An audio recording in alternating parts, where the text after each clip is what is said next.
En la penumbra de la selva, un grupo de sombras se mueve con la precisión de un reloj suizo, conocidos como el CEJAP, una élite temida y reverenciada por los civiles. Su fama se extendió como el viento en la frontera entre Venezuela y Colombia, donde guerrilleros y terroristas acechan en cada rincón. Pero lo que pocos saben es que detrás de su implacable fachada existe un secreto aún más oscuro que la selva misma, un secreto que puede llevar a la luz a los verdaderos monstruos ocultos en la penumbra. Así comenzamos.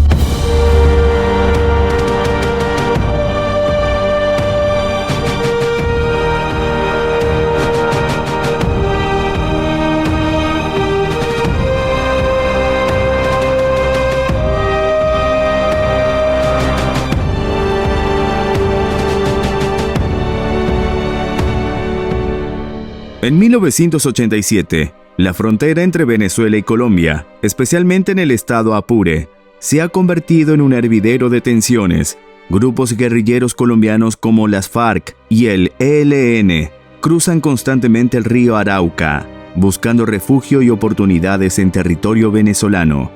La región, rica en recursos y estratégicamente ubicada, se ve afectada por secuestros, extorsiones y tráfico de drogas.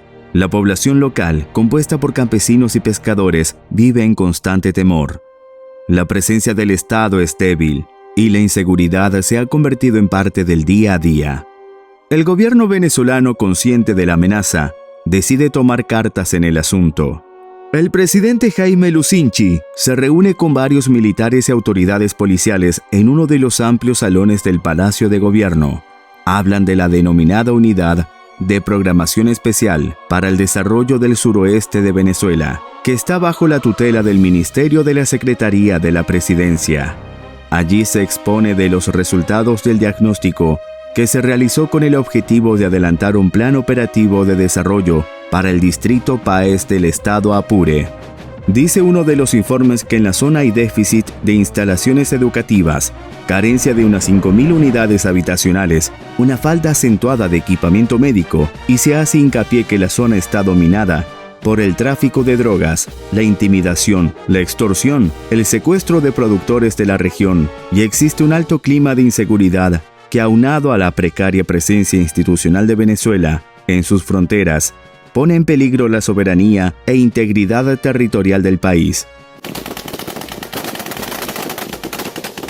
Es entonces cuando el presidente Jaime Lucinchi firma el decreto presidencial número 1810 del 4 de noviembre de 1987, mediante el cual nace el Comando Específico General en Jefe, José Antonio Páez, con sus siglas CEJAP.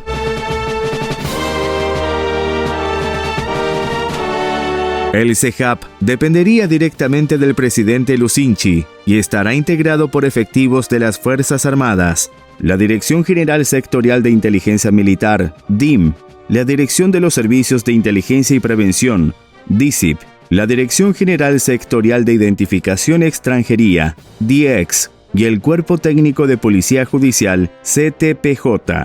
Según se hace constar en la Gaceta Oficial número 33.838, fechada el 4 de noviembre de 1987. Uno de los jefes del CEJAP será el comisario Henry López Isco. Este nuevo cuerpo represivo entra en funcionamiento efectivo unos 6 meses después. Los miembros del CEJAP reciben entrenamiento especializado en técnicas de contrainsurgencia, inteligencia y operaciones especiales. Se preparan para enfrentar a un enemigo que conoce bien el terreno y que utiliza tácticas de guerrilla. La estrategia del comando se basa en operaciones rápidas, sorpresivas y letales. La coordinación entre las diferentes fuerzas que lo componen es clave. El CEJAP establece bases operativas en puntos estratégicos de la frontera y realiza patrullajes constantes. La información de inteligencia se convierte en su principal arma. Las primeras operaciones del CEJAP son contundentes. Se realizan incursiones en zonas donde se sospecha la presencia de guerrilleros, se desmantelan campamentos y se incautan armas, explosivos y la seguridad vuelve a las zonas en conflicto. Los resultados son presentados como éxitos en la lucha contra la subversión, logrando que los criminales de la zona teman su presencia.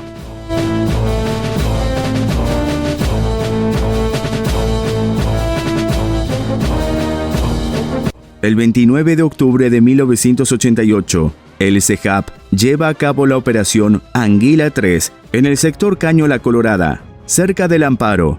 Según la versión oficial, se enfrentan a un grupo de guerrilleros colombianos, resultando en la muerte de 14 hombres. El enfrentamiento en el Amparo se convierte en un escándalo nacional e internacional. Organizaciones de derechos humanos denuncian el hecho como una ejecución extrajudicial. El CEJAP, que hasta entonces era visto como un símbolo de la lucha contra la guerrilla, comienza a ser cuestionado por sus métodos y resultados. Ya para 1989, el CEJAP, aún sacudido por la controversia del Amparo, intensifica su presencia militar en la frontera. El Estado venezolano considera que la amenaza subversiva sigue vigente. La guerrilla colombiana, sobre todo las FARC y el ELN, no solo cruzan el río Arauca buscando santuario, sino que también establecen redes de apoyo logístico dentro del territorio venezolano. Las patrullas militares se hacen más frecuentes, las operaciones se tornan más agresivas, se impone una lógica de control territorial que convierte amplias zonas del estado Apure en áreas de ocupación militar. Para muchos, el CEJAP no solo combate insurgentes, sino que también vigila y reprime a una población que comienza a vivir bajo una constante militarización.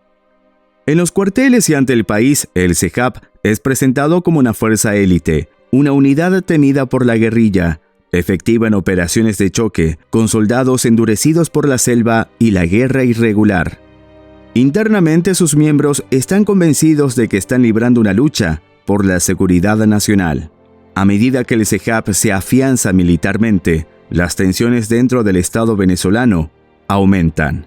Algunos sectores del alto mando militar defienden su continuidad, argumentando que la frontera necesita control y mano dura, pero otros comienzan a considerar que el comando se ha salido de control. Incluso dentro del Congreso surgen voces críticas, sobre todo de la izquierda, que tenían lazos con la guerrilla.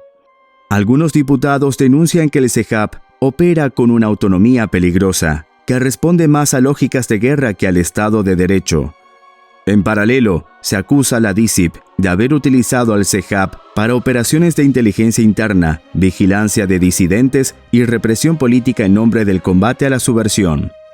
La figura del CEJAP ya no representa solamente un brazo armado contra la guerrilla. Ahora es también símbolo de abuso, opacidad y poder sin contrapesos. Mientras tanto, las guerrillas colombianas se reagrupan, no desaparecen, aprenden. Las FARC y el ELN entienden que no pueden confrontar directamente al CEJAP.